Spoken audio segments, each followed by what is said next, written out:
Ready na kami guys. Inaantay na lang si Chris. Sinundo yung girlfriend niya. Sasama niya daw. Baka andyan na. Oo nga, dumating na ata. Kaya nga umalis yun para sunduin si Eunice. Ayan o. Saan? Ayan na nga, si Eunice na. Eng talaga to. Para doon yun. Ayun na nga, dumating na. Para doon yun. Kantok na yan. Minsan kasi tayo kailangan mong kaltokan eh, no? Kaloka ka. Ayan, sinundo na ni Chris si Eunice. Sama niya daw. We're off guys sa Marikina. Ayan. Hi Eunice. Sama ni Chris yan. Pasyalan muna namin si si Daddy ni Froggy, tsaka yung kapatid niya sa Ate Wayne. Bulaklak Daddy, doon na tayo bili? Saan ka bibili? Sa gasolinahan? Doon na, siguro naman may... Huwag mahal dun. Yung madadaanan natin dito na... Sige. So bakit may meron pa niya madadaanan? Yung ano pala, Kandila. kandila, di pa nakadala. Bumili ka na. Meron naman niya madadaan. Kaso November 3 na ngayon eh. Ito. Ah, ito na ba? Ito pa lang. Ito pa lang ngayon. Palang. So meron pa yan. Hindi na pala pwede ngayon mag-overnight sa mga sementeryo. Hindi na. Pinagbawal na. Dami nagiinuman eh. Oo. Kasi before, di ba, overnight sa kanya-kanyang latag ng tent na overnight, picnic, yung ganyan. Minawal na pala ngayon. Doon nag-aaway. Damn. Yung mga werewolf nagkaalat doon. Tanghali tapat naman, napakainit niyan. Pagkatapos Okay malasing lang, meron naman tayo. May payong naman tayo. Tanghaling tapat. We're here na sa Marikina. Daan lang kami. Stop lang at bibili lang. Ikaw na sumama sa akin? Oh, bili tayong bulaklak tsaka kandila. Diba si Dad? Ano? Ano? Nawasak yung kulungan niya. Tanggalin mo na siguro. Sama kasi namin si Betlog. Manginginain ng damo sa cemetery. Oh man. Ayaw. What you been? Oh man.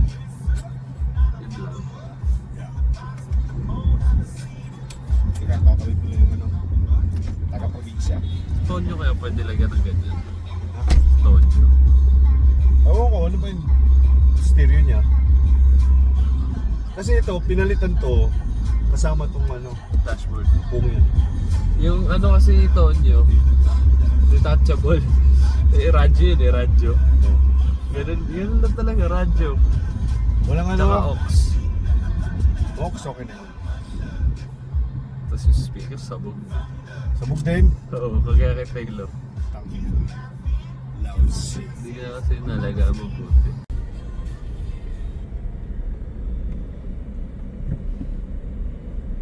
Spinning boy. Hindi na alam ni Daddy sa nakalibing sila Dito tangi. tatay niya. I forgot. Oh well, let's go home now. Ganyan We tried. You think you are protected? Ano bang mo doon? Palatandaan mo doon? Ako medyo kumpisado kung saan banda. Nakapunta ka na ba? Yes! Nilibing si Lolo, pati si Tita. Paano matatandaan yung bata ka pa noon na Ako si Sheldon. Splagadang. O sige nga sana anak. Basta may palatandaan ako, hindi dito yun. O hindi daw dito. Alam ko hindi dito yun kasi wala eh. So ayan guys. After ilang attempt, Wala. hindi pa rin nila matagpuan. Piling ko dun sa kabila. Doon pa yun eh. Kasi alam ko, asan yung dalawa? Searching. Sumunod ka muna ulit dito. Marami na rin kasi mga mausoleo eh. Pero alam ko malapit yon sa kapatid mo. Kasi, Malapit yun, isa lang yung nilibingan nun. hindi, malapit sa Tuldok. Tayo Tuldok tuloy ako. Tuldok ang tawag niya sa kuya niya. So yung kuya niya, siya, tapos yung sinundan niya, yun ang mga puwanaw na. Ayan, yung kuya niya is namatay sa heart attack naman habang natutulog. So, nagising na lang yun nagising na lang yung mga kaibigan niya. Sa bahay kasi ng kaibigan, yun namatay. So, matigas na, hindi na gumagalaw daw. Parang bangungot. And then, yun si Ate Winnie is sa sa bato. Yung, ano ba tawag doon? Nagda-dialysis na. So, hindi na kinaya. Kasi yun, alam niyo yung magic sarap. Savor, Maggi Savor, or yung Nor seasoning mix, isinasabaw nun. So, ang hilig nun sa mga maalat and kaya, ayun naman kay Ate Winnie. Pero sobrang bait nun ni Ate Winnie kasi nung nasa Pasig kami, kapag nalilate yung sahod ni Daddy, nakakahiram kami ng panggatas nun ni Chris. Bigay naman agad yun. So, yun. Pero yung kapatid niya, hindi ko na inabot. Parang 2 years after mamatay nung kuya niya, tsaka naman ako dumating sa buhay ng kalburato na nakakainis. Kanina pa ako napipikon talaga. Masa na kaya yung anak ko naman, tsaka yung jowa niya, di mahanap. O diba? Butik makulimlim at medyo umuulan-ulan, kaya okay lang ganitong maghahanap ka muna. Pero ang dami pa ang dami pang tao. Marami sigurong hindi sumabay kahapon. Ayan, ang dami pang mga pumapasok. Traffic pa sa unahan sa pasukan. Hindi nagre-reply yung yung hindi kasi nagre-reply yung partner ni Ate Winnie kasi yun madalas yun dito. Ilabas ko muna si Okay. Pepe. Sige.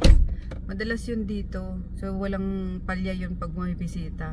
Kaya kinukontak ko sana. Tinatanong ko kung saan yung punto nila Ate Winnie. Kasi hindi pa nagsisin. Sir? Nahanap mo na? Wala pa rin. Aking puso. Ayan si Dalmasio nandoon. Nagpapainit na yun Nasa ba? Yun. Yun. Papainit na siya. Ayan si Pong Pagong. Saan na? Sana si Pagong ngayon.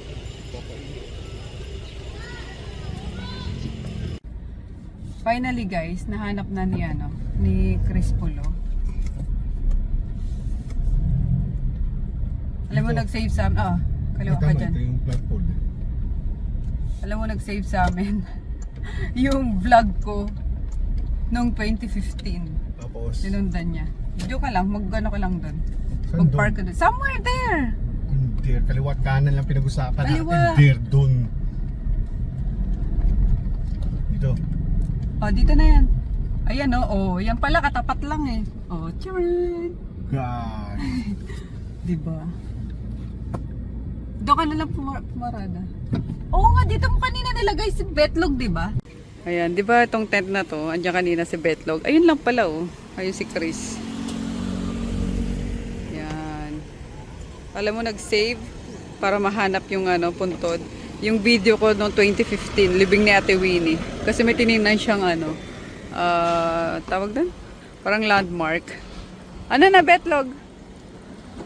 Let's go. Let's go. Ayan, medyo Di ba yun? Yung turtle pa yan So,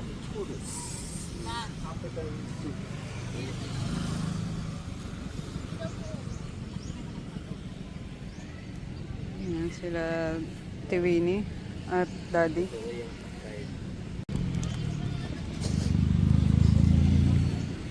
Ayan. Hindi pa ata pumunta sila lola mo wala pang kandila Yeah, sabi ko kayo. Hindi rin naman kasi makakaakyat kay Tonton yun. Huh? Si Mami, hindi makakaakyat kay Tonton. Parang hindi pa sila pumupunta rito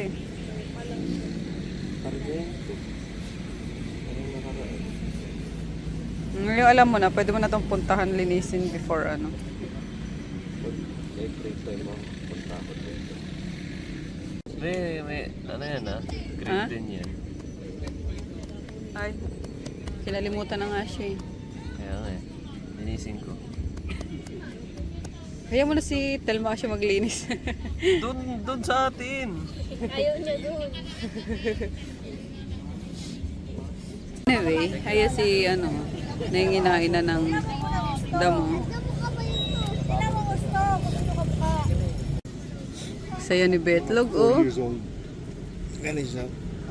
Next year, dahil ulit natin dito, mas malaki na yan. Saya-saya ng pagungo. Hindi niya alam ano yung uunahin niya. Wow, heaven! Daming pagkain! Nag-lower na naman siya. Oh. Dilat na dilat. Naantay lang namin si Chris, tsaka si Eunice. Bumili muna ng may snack. Bago kami mag-lunch. Late lunch sa labas na lang. Tapos daanan pa namin yung kapatid ni Daddy. Kasi malapit lang dito. Doon lang malapit sa kapatid mo. Si Tuldok. Ba't na Tuldok ang tawag mo doon? Hug na. Grossness. Tuldok. Ano pangalan nun? Ronald. Ronald Aniceto. Ah, may second name siya? Ikaw wala. Yung kailangan ng second name, kailangan mo ng Jack. So puro sira R. Ronald, Ramil, Rowena, tsaka Richard.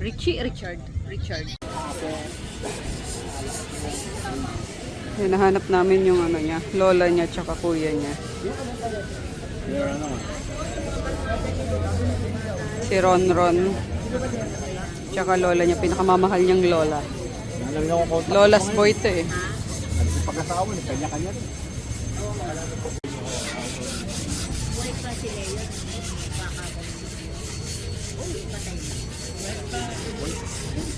Di ba kinukwet yung direct? Kinukwet ko siya direct. Ano ginagawa ng tatay mo? Wala. Para kayo kanya-kanya sa red bullfire.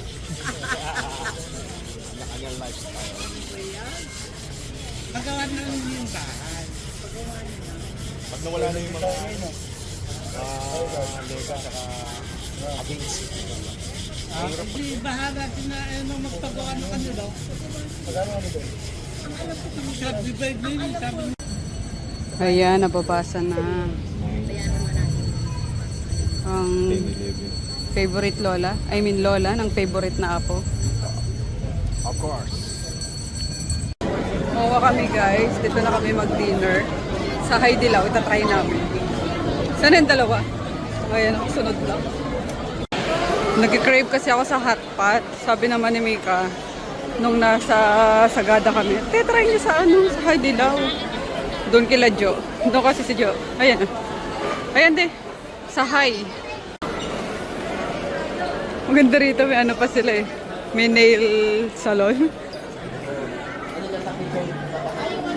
Hi. Good for 4? 4? Yes. May waiting tayo. Saglit lang. May waiting tayo. Okay. Okay lang. Ito na kami guys. Mainit. Eh, Mainit si Jo. na spicy. Nakita namin agad si Sa Jo. kanya mo maubos. Ayoko mainit. Sige Jo. Hindi ko na nilagyan spicy ah. Hindi, spicy. Sa kanya lang. Spicy. The rest pantao lang. Yung the rest, ano lang. Nakalang gusto nyo na. Tita Jo mo, di mo nakita yan? Kahit ano na naman. Beef, kumakain kang beef? Ikaw? Beef? Oo. Kilala ba ako? Pa namin, para may choices. Ito yung ubod ng anghang, tomato, ito plain water lang natitimplahan ni Jo, and then mushroom. Favorite, mga mushroom, and balls. Tapos beef lang, tag-isa si Daddy, siya si Chris ng beef. The rest, seafood na. Sige na, pwede nyo na umpisa na anak. Timpla ni Julina. Yes. Okay.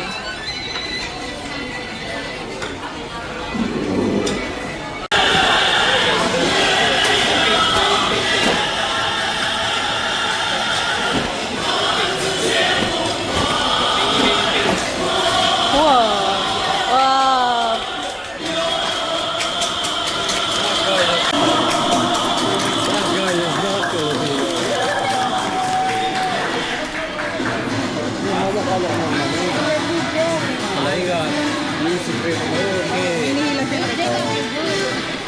They got my racism rule. Yeah, but racist to everything, okay? Nothing is safe. But my racism.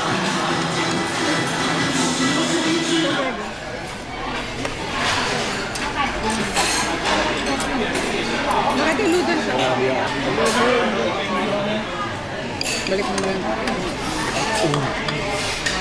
It's affecting me. They're not here. That is so weird. What are those? The square ones. So sweet. Oh, wow.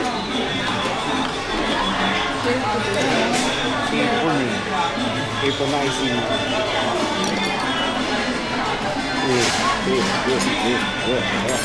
Anyways, good. Hindi ko mahilig sa kamatis, pero masarap pa sa kamatis.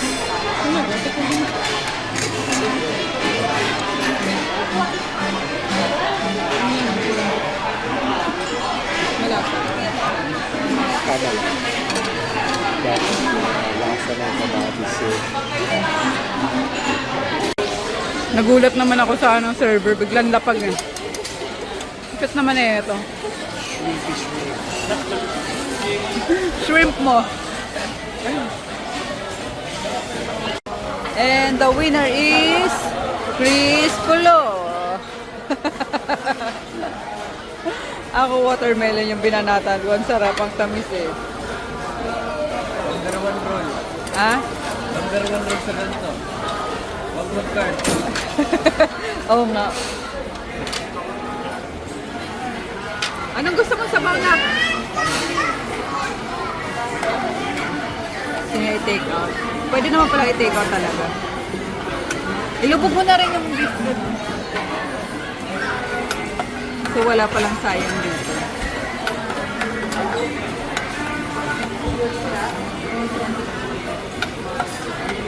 Pwede naman pala i-take out talaga. Ilubog mo na rin yung beef doon. So wala palang sayang dito.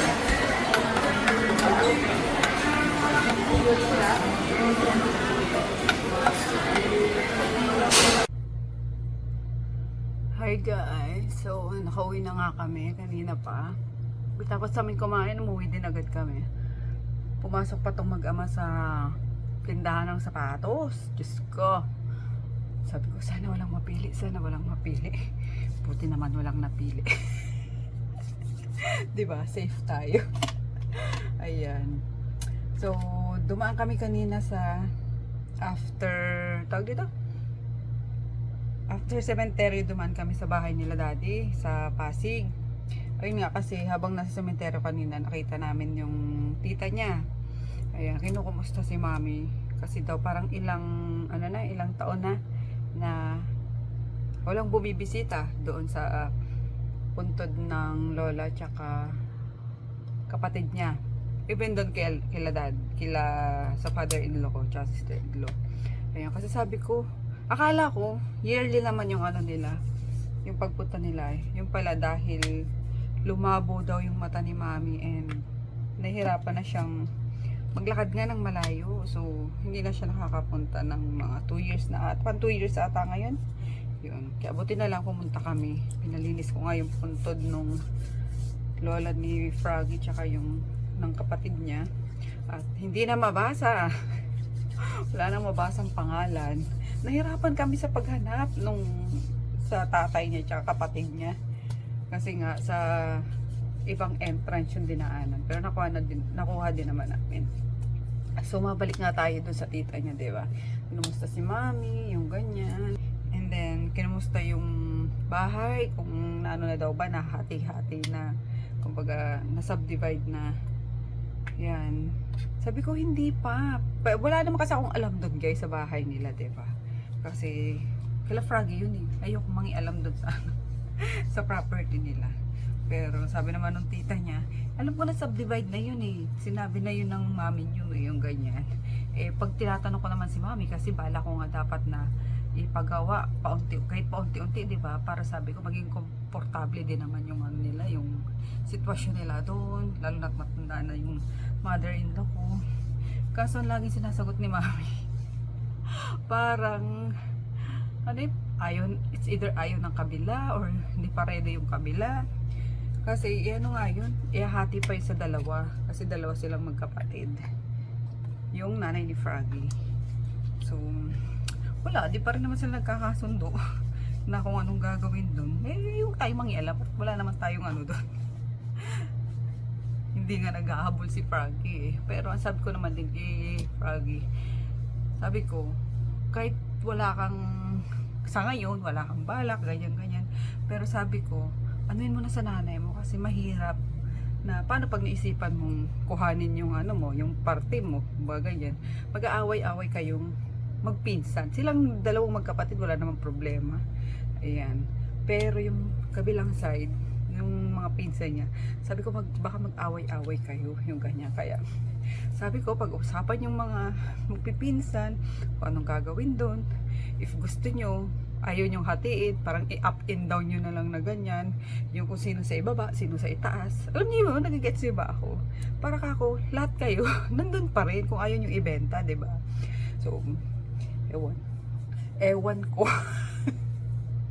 And then tinanong ko naman si mami kanina, hindi niya daw makita yung mga papeles. Sino nga ba sinasabi ko? Hindi ko kasi nadala tong ano guys, tong cellphone. Diyos ko, talaga naman, nakakaawa na yung bahay talaga. As in, puro, yung last na punta namin na, puro anay, mas worst pa ngayon.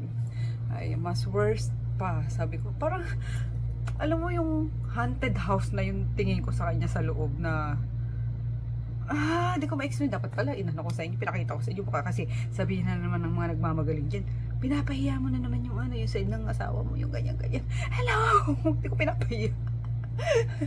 Kasi yun, mother-in-law ko talagang hoarder na hanggang ngayon, ang dami pang mga, ano dun, mga tambak-tambak na mga papel-papel. Pinasok nga ni Chris yung ano, kwarto nila eh. Tapos, ayoko na, kasi mamaya masabihan na naman ako, porket ganyan yung bahay niyo, yung ganyan-ganyan. Tapos, minamaliit niyo yung, diba? Yung mga iba dyan na ano.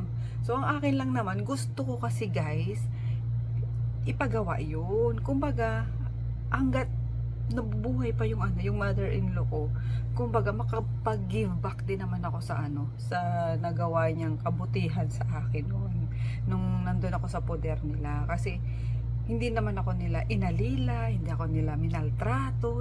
Parang hindi sila monster-in-law noong nandun ako sa kanila. Maganda yung pinakita nila sa akin, minahal nila si Chris, tapos pinrovide nila. Sila nag-provide noon sa amin nung pagka nawawalan si daddy ng trabaho. Sila nagpo-provide as in gatas ni Chris minsan, tawag dito, bigas, basta everything. Pagka nawawalan niya si daddy ng trabaho ng mga 1 buwan, 3 buwan, yung ganyan kasi palipat-lipat din ang call center, di ba? Sila nagpo-provide. Kaya ang akin lang naman, gusto kong mag-give pa kasi hindi ko yung nagawa sa nung nabubuhay pa yung father-in-law ko. So, ayun lang naman yung sa akin. Kaso, ang hirap ng may kahati. At ayoko maging kontrabida sa mga pinsan niya na baka isipin, sampid ka lang naman sa pamilyang to, parang ikaw na yung gustong, alam mo yun, ayokong ganun yung maging tingin nila sa akin. So sobrang bait kasi nun talaga guys, kaya yun lang naman, gusto ko makapag-give back hanggat nabubuhay pa yung mother-in-law ko, which is ayaw niya naman kasi ilang beses ko na yung niyayaya na dumito sa amin. Ayaw niyang iwanan yung bunso niyang anak. So, hindi ko siya mapipilit pagdating dyan. Kaya, yun. Kahit si Froggy, hindi niya mapilit yung nanay niya. Kaya, wala tayong magagawa kung yun ang gusto ng mother-in-law ko. So, hopefully, matupad pa yung pangarap ko na mapagawa kahit papano yung parte ng ano nila, ng bahay nila. Di ba? Para maging komportable siya sa pag-akit baba sa hagdan, yung ganyan, yung bahay nila dahil sa dilim, sa sira-sirang wall, yung ganyan, yung mga tumutulo-tulo na yan. Kasi ako mismo naawa, ayan, kaya syempre mother-in-law ko yun, mabait yun sa akin, kaya gusto ko rin parana sa kanya yung buhay na nararanasan namin ngayon kahit hindi naman kami mayaman. Di ba yung komportable lang ba? Gets nyo ako? So ayun lang guys, sa dami ko na naman chika. So yeah, good night, see you tomorrow.